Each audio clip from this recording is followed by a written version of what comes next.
it happens as we go through the tax thresholds that people find themselves in the next tax threshold when, you know, that shouldn't really have been the case. But this is, I suppose, different because it's going to, for the first time, I understand, hoover up people like pensioners who've never had to pay it before. Yeah, that's right. You could see a situation where pensioners are filling out self-assessment forms. Labour's national insurance raid on pensioners. The stealth attack you didn't see coming. Right. Before we dive into what might be the most audacious political heist of our generation, smash that subscribe button because what I'm about to reveal will fundamentally change how you view Labour's tax strategy and why every pensioner in Britain should be absolutely terrified right now. Picture this. You've worked your entire life, paid your dues, contributed to society for decades, and now you're enjoying what should be a well-earned retirement. But here's the kicker. Labour has other plans for your money, and they are not being particularly subtle about it anymore. What we're witnessing isn't just policymaking. It's the systematic dismantling of the social contract that promised pensioners a degree of financial security in their golden years. The national insurance raid on pensioners isn't some desperate last-minute scramble for cash. It's a calculated, strategic assault that's been years in the making, and frankly, it's absolutely brilliant in its ruthless efficiency. But brilliant doesn't mean right, and what Rachel Reeves is contemplating will fundamentally alter the landscape of retirement in Britain forever. Let's be crystal clear about what's happening here. The Resolution Foundation, Labour's favourite intellectual playground, didn't just stumble upon this idea during a quiet Tuesday afternoon brainstorming session. This think tank is wired directly into Labour's decision-making apparatus, and when they speak, Keir Starmer's government listens with the devotion of a congregation hanging on every word of their favourite preacher. The beauty, if you can call it that, of this particular scheme lies in its deceptive simplicity. Start small, they thought. Just a modest 2p shift. Nothing too dramatic. Nothing that would cause immediate widespread panic. After all, who's going to march in the streets over tuppence? But here's where the political calculation becomes genuinely sinister. This isn't about 2p. It never was about 2p, and anyone who believes it stops there has fundamentally misunderstood how modern taxation works. Nearly 9 million pensioners could find themselves caught in this web, and that number isn't static. It's climbing relentlessly, year after year, like some inexorable tide that refuses to recede. And if Reeves extends the income tax threshold freeze to 2030, as virtually every political commentator expects she will, we're looking at a fiscal time bomb that will explode right in the faces of Britain's most vulnerable demographic. The threshold freeze is a political equivalent of a silent assassin. It kills your purchasing power without making a sound. While inflation erodes the value of money, the thresholds remain frozen in time, dragging more and more pensioners into higher tax brackets without Parliament ever having to vote on a single tax increase. It's taxation by stealth, and it's absolutely genius from a political perspective, even as it's morally questionable from every other angle. But let's address the elephant in the room. Once you've established the principle that pensioners should pay national insurance, you've crossed a philosophical Rubicon from which there's no return. Why stop at 2p when the precedent has been set? The logic becomes unavoidable. If 2p is justified, then 4p becomes reasonable, 6p becomes necessary, and the full 8p becomes inevitable. It's not a slippery slope. It's a vertical cliff with pensioners tied to a boulder. The Resolution Foundation isn't playing checkers while everyone else plays chess. They are playing an entirely different game altogether, one where the rules are written in the fine print of think tank reports that most people never read. For decades, policy wonks have salivated over the prospect of merging national insurance into income tax, and they finally found a government willing to take the first tentative steps toward that goal. Originally, national insurance was supposed to be ring-fenced, a sacred trust between citizen and state that your contributions would fund health services and social security. But in reality, all that money disappears into the same treasury black hole as every other tax, rendering the entire concept of hypothecated taxation a convenient fiction that politicians maintain when it suits their narrative. Folding national insurance into income tax would certainly tidy up the paperwork. Civil servants do love their administrative efficiency, but for pensioners, it would represent nothing short of a financial apocalypse. Suddenly, retirement income that was previously protected will become fair game for any chancellor looking to balance the books or fund the latest political pet project. Labour won't lose any sleep over this transformation because, frankly, Many on the left view older people as walking, talking piggy banks that need to be cracked open for the greater good. They see house price gains that happen over decades of home ownership and final salary pensions that were earned through lifetime employment, and they think, well, they can afford to contribute a bit more, can't they?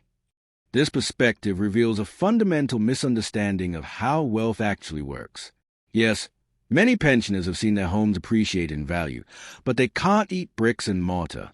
Yes, some enjoy generous final salary pensions, but those benefits were deferred compensation for accepting lower wages throughout their working lives.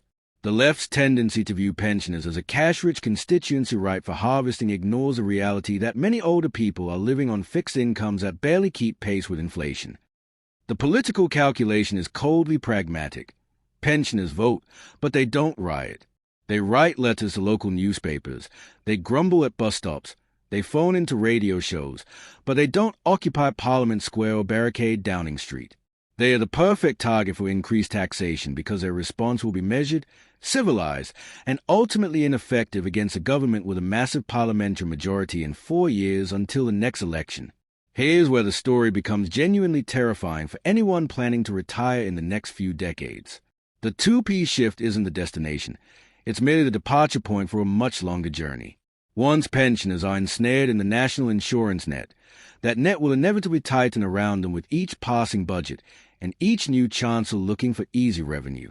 Future chancellors, whether Labour, Conservative, or whatever political formation emerges from Britain's increasingly fragmented political landscape, will inherit a ready-made mechanism for extracting additional revenue from pensioners.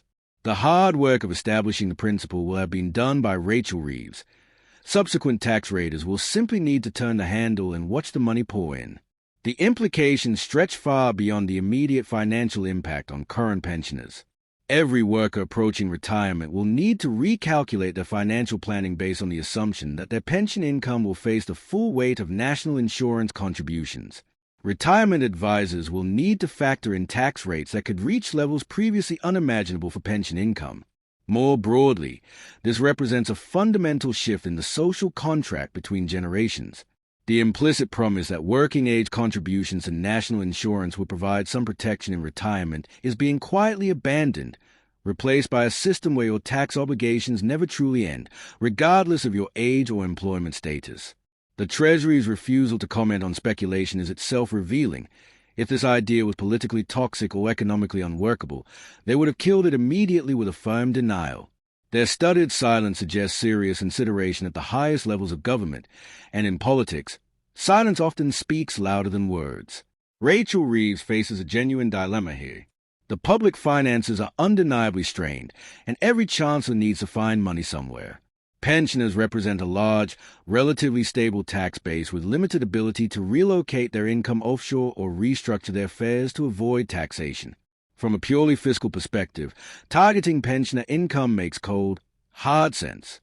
But politics isn't just about fiscal efficiency. It's about trust, fairness, and the maintenance of social cohesion across generations.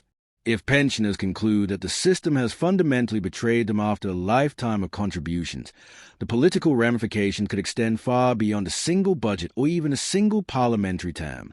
The Conservative Party, meanwhile, must be watching these developments with a mixture of horror and opportunity. Horror because many of their core supporters will be directly affected by such changes, but opportunity because Labour would be handing them the perfect weapon for future electoral campaigns. Nothing mobilizes older voters quite like the prospect of additional taxation on their retirement income. What makes the situation particularly insidious is the way it exploits the complexity of the tax system to obscure the true impact on ordinary pensioners. Most people don't fully understand the relationship between national insurance and income tax, and the government is relying on that confusion to minimize political resistance to these changes. The Resolution Foundation's long-game strategy is playing out exactly as intended. Establish the principle with a modest initial increase, normalize the concept of pensioners paying national insurance, then gradually expand the scope and scale until full integration becomes inevitable. It's policymaking by incremental steps, each one small enough to avoid triggering massive opposition, but collectively representing a revolutionary change in how we tax retirement income. If Rachel Reeves proceeds with this plan on November 26, she'll be crossing a line from which there's no return. The pensioner backlash will be immediate, sustained, and politically damaging. But by the time the next election arrives, the policy will be embedded in the tax system, and reversing it would require significant political capital that opposition parties may choose to spend elsewhere. The real question isn't whether this represents good or bad policy. Reasonable people can disagree about the appropriate level of taxation on different forms of income. The real question is whether this fundamental change to the social contract should be implemented through stealth and incrementalism, or whether it deserves the kind of open, honest debate that such a significant shift in policy demands. What we're witnessing is a slow-motion demolition of retirement security as previous generations understood it, replaced by a system where your tax obligations follow you from cradle to grave without respite or relief. Whether you view this as necessary modernization or generational betrayal probably depends on which side of retirement you currently find yourself, but the implications will affect every working person in Britain for decades to come. So there you have it. Labour's national insurance rate on pensioners represents far more than a simple tax increase. It's the opening move in a much larger game that could fundamentally reshape retirement in Britain. And if you're not paying attention now, you'll certainly notice when it's your turn to pay the price. The political establishment is betting that you won't connect these dots, that you'll focus on the immediate 2p increase rather than the long-term implications of establishing this precedent. They are counting on your political apathy and your assumption that someone else's problem will never become your problem. Don't let them win that bet. This is UK Connors, and if this analysis has opened your eyes to what's really happening in British politics, make sure you subscribe, because the stories they don't want you to understand are exactly the ones we'll continue to break down for you. The political game is changing rapidly, and staying informed isn't just important. It's essential for protecting your future interests in an increasingly complex world.